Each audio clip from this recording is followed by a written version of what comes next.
안녕하세요. 코비드19 이후 대학 이러닝 만족도 요인 분석을 주제로 IPA 분석을 실시한 컨버전스 팀이라고 합니다. 먼저 저희 목차에 대해서 설명해 드리겠습니다. 먼저 저희 주제 선정 동기에 대해서 말씀드릴 예정이고, 다음은 저희가 참고했던 선행 연구들에 대해서 말씀드릴 거고, 그리고 저희가 어떻게 설문조사를 설계했는지, 그리고 네 번째로는 저희가 세운 가설에 대한 결과 분석에 대해서 말씀드릴 예정이고, 마지막으로는 결론에 대해서 말씀드리면서 저희 연구를 끝마치려고 합니다. 먼저 주제 선정 동기입니다. 저희 학회의 키워드는 뉴 노멀 시대에서의 서비스 과학화입니다. 저는 생각합니다. 뉴 플러스 노멀이란 노멀, 즉 우리가 일상적이라고 생각했던 것들이 새로워진다는 것을 의미한다고 생각합니다. 하지만 동시에 저는 생각합니다. 만약에 코비드19 사건이 터지지 않았다면 저희는 과연 이 뉴 노멀 시대의 서비스, 특히 이러닝 서비스의 경쟁력을 제고하려고 노력했을까요? 저는 그렇지 않다고 생각합니다. 왜냐하면 코비드19 사태가 터지고 많은 교수자와 학습자들이 패닉에 빠졌기 때문입니다. 따라서 저희는 여기 학회에 참여하는 대학생 학우분들과 똑같은 한 학우로서 이 뉴 노멀 시대에 가장 중요하게 서비스의 질이 개선되어야 할 부분이 바로 이러닝 서비스가 아닐까 하는 생각을 하게 되었고, 이에 따라서 과연 이러닝 수업 방식에서 중요도, 만족도에 영향을 미치는 요인은 무엇일지에 대해서 고민해 보게 되었습니다. 저희는 가설을 세우기에 앞서서 저희가 전체적으로 핵심적으로 중요하게 참고한 논문이 있습니다. 바로 신소영, 권성연에 의해 실시된 논문인데요.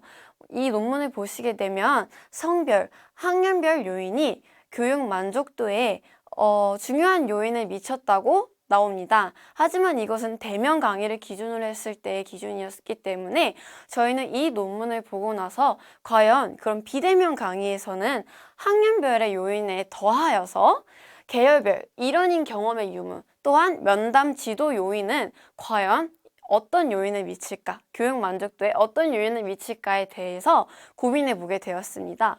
저희는 가설을 세울 때 다음과 같은 논문들을 참고했습니다. 먼저 이정기, 김정기 논문을 보면 저학년에 비해 고학년이 이러닝 편의성에 대해 긍정적인 인식을 가지고 있다는 사실을 확인할 수 있었는데요. 이에 저희는 첫 번째 가설로 학년별로 중요도와 만족도에 유의미한 차이가 있을 것이며, 특히 고학년일수록 편리성을 중요시 여길 것이다 라는 첫 번째 가설을 세울 수 있었습니다. 두 번째 가설은 좀 재밌는 가설인데요. 재밌는 논문을 저희가 참고하게 되었는데요. 첫 번째 가설은 이경화, 유경은, 김은경이 제시한 논문인데 여기서 이 논문에서 계열별로 교육 만족도에 차이가 있음을 언급하는 반면에 신유정, 미네리가 제시한 논문에 따르면 계열별로 교육 만족도의 차이가 없음을 언급합니다. 저희 팀은 이 부분을 인상 깊게 여겼고, 이에 따라 두 번째 가설로 계열별로 중요도와 만족도에 유의미한 차이가 있을 것이다 라는 두 번째 가설을 세우게 되었습니다. 세 번째 가설은 저희가 이지연, 봉지의 논문을 참고했습니다. 이 논문에서는 면대면 수업에서 오는 즉각적인 피드백에 대해 학생들을 만족했다고 언급하는데요. 이에 저희는 그렇다면 과연 비대면인 수업에서 이러닝 무경험자들이 피드백의 신속성에서 높은 중요도를 보이지 않을까 하는 가설을 세우게 되었습니다. 마지막으로 저희가 세운 가설에서 참고한 논문은 정지영의 논문입니다. 이 논문에서 보시게 되면 지도 교수와의 면담 횟수가 교육 만족도에 양의 영향을 미치는 것으로 나타났다는 사실을 확인할 수 있는데요. 이에 저희는 면담, 지도 변이는 교육 만족도에 유의미한 영향이 없다는 가설을 세우게 되었습니다. 다음은 저희가 설문조사를 설계한 방법입니다. 설문 기간은 10월 21일에서 27일까지 약 일주일가량 실시를 하였고요. 설문 방법은 아무래도 코비드19 사태로 인해서 구글 폼을 통한 비대면 설문조사를 실시하였습니다. 설문 대상은 A대학교 재학생을 대상으로 실시를 하였고요. 표본수는 총 190명을 모집하였습니다. 저희가 설문을 실시할 때 가장 중요시 여겼던 부분은 바로 다음에 원형 차트에서 알 수 있듯이 학년별, 계열별, 이러닝 경험별로 균등하게 분배되도록 노력을 했다는 점입니다. 저희가 설문지를 구성한 방법은 다음에 표에서 보면 알 수 있듯이 다음에 논문에서 발췌한 25가지 요인에 대한 중요도, 만족도 요인으로 설문지를 구성하였습니다. 다음은 저희가 세운 가설에 대한 결과 분석입니다. 저희의 첫 번째 가설은 학년이 높아질수록 편리성을 더욱더 중요하게 여길 것이라는 가설이었는데요. 1학년을 보시게 되면 편리성을 이 정도로 중요하게 여기는 반면 2학년은 편리성을 좀 더 중요시 여기게 됩니다.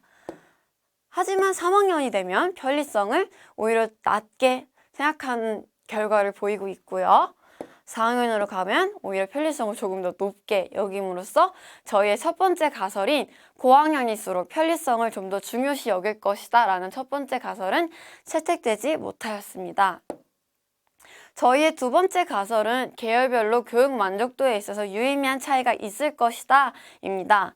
이공계열 학생들을 보시게 되면 과제의 양, 과제의 종류, 과제의 피드백에 있어서 3, 4분면에 위치하고 또 비이공계 학생들을 보면은 똑같이 과제의 양, 과제의 종류, 과제의 피드백이 똑같이 3, 4분면에 위치함으로써 관리의 중요성에 있어서 우선순위에 들지 못하는 비슷한 양상을 보임에 따라서 유의미한 차이를 보이지 못하는 것으로 저희는 해석을 했고요. 또한 이공계열과 비이공계열 학생의 중요도와 만족도 상위 3순위를 보게 되면 사전 공지 여부, 강의 자료 제공, 또 강의 내용의 적절성 등 다방면에서 비슷한 요인들이 상위 3순위에 듦에 따라서 유의미한 차이를 보이지 못함에 따라 계열별에 따라 교육 만족도에서 유의미한 차이를 보일 것이다 라는 저희의 두 번째 가설 또한 채택되지 못하였습니다.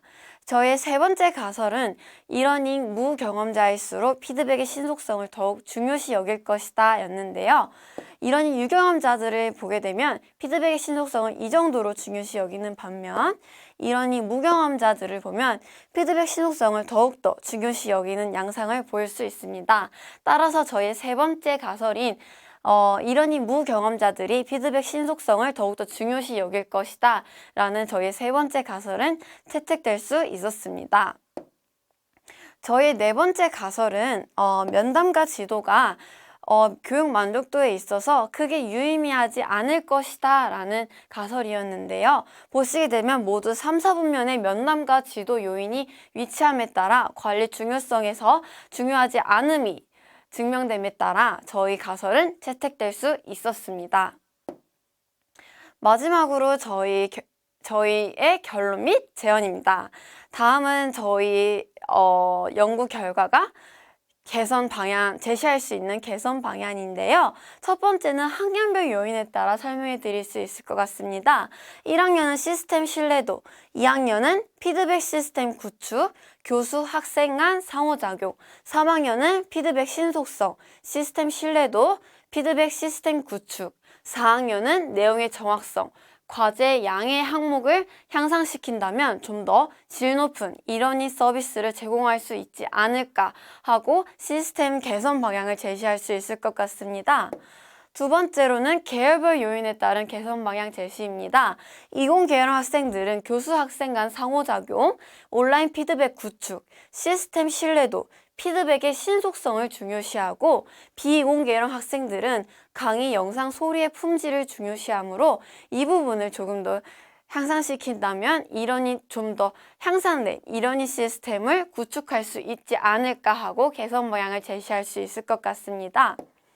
세 번째로 이러닝 경험 요인별에 의해서 설명해 드릴 수 있을 것 같습니다. 이러닝 유경험자들은 현 상황에 대해 만족하고 있으므로 현 상황을 유지해도 무방할 것 같고요. 이러닝 무경험자들은 시스템 신뢰도, 피드백 신속성에 대해서 중요시 여기고 있으므로 이 부분에 대해서 조금 더 투자한다면 조금 더 향상된 이러닝 시스템을 구축할 수 있지 않을까 하고 개선 방향을 제시할 수 있을 것 같습니다. 다음은 저희 연구의 시사점입니다. 저희 연구가 왜 중요한지에 대해 설명해 드리려고 하는데요. 첫 번째로 본 연구는 코비드-19 사태 이후 모든 대학들이 전면 비대면 강의를 실시함에 따라 학생들이 과연 어떤 부분에서 비대면 강의의 중요도와 만족도 요인을 여길지에 대해서 연구를 실시했다는 점에서 가장 큰 의의와 그 목적이 있고요. 두 번째로는 학년별, 계열별, 이러닝 유무에 따라서 설문을 분석하였으며 특히 저희 연구는 이러닝 경험별 유무에 대한 분류를 최초로 도입했다는 점에서 큰 시사점을 두고 있고 이 점에서 가장 중요하다고 생각합니다. 세 번째로 학년별 요인 중 다른 학년과 다르게 4학년은 과제 양의 중요도가 평균보다 높게 나타나는데요. 아무래도 4학년은 학교 외의 외적인 요인, 취업과 같은 요인이 있다 보니 학교에만 집중할 수 없기 때문에 아무래도 과제의 적절성에 대한 요인이 좀 더 만족도의 중요한 요인이 아니었나 하는 해석을 해볼 수 있었습니다. 네 번째로 이공계열 학생들과 비이공계열 학생들이 중요시하는 요인이 달랐는데요. 이는 아무래도 이공계열 학생들의 경우 실험과 실습과 같은 수업이 있고 또한 비이공계열 학생들에 비해서 과제의 양이 많기 때문에 둘이 중요시하는 요인이 아무래도 달랐지 않았나. 수업의 속성의 차이 때문에 그런 중요하게 생각하는 요인이 다르지 않았나 하는 해석을 해볼 수 있었습니다. 마지막으로 이러니 유경험자보다 무경험자들이 성적평가에 대한 공정성과 타당성에 대한 중요성이 높다는 재미있는 결과가 나왔습니다. 이는 아무래도 이러니 무경험자들은 이러닝을 경험해보지 못했기 때문에 이러니 성적평가 방식에 대한 의구심이 들어서 이런 결과가 나오지 않았나 하는 해석을 해볼 수 있었습니다. 이런 점에서 저희 연구에 시사점이 있었고요. 한편 저희 연구는 한계점도 있었습니다. 먼저 코비드-19 사건으로 인해서 저희가 비대면 설문을 진행했기 때문에 저희 그래프를 보시게 되면 25가지의 요인의 대부분 거의 70~80%가 1, 3, 4분면에 분포하는 것을 알 수 있습니다. 따라서 저희 팀은 응답자가 중요도, 만족도에 대한 이해가 부족했다는 판단을 내릴 수 있었고 이에 대한 아쉬움이 들었습니다. 두 번째로 저희는 A 대학에서만 설문을 진행했기 때문에 결과의 타당성, 신뢰도가 떨어지지 않았나 하는 아쉬움이 조금 들었습니다. 따라서 다음 연구에서는 이 점을 조금 보완해서 실시한다면 보다 유의미한 결과를 얻을 수 있지 않을까 하는 생각이 들었습니다. 저희 컨버전스 팀의 연구 결과는 여기까지입니다. 들어주셔서 감사합니다.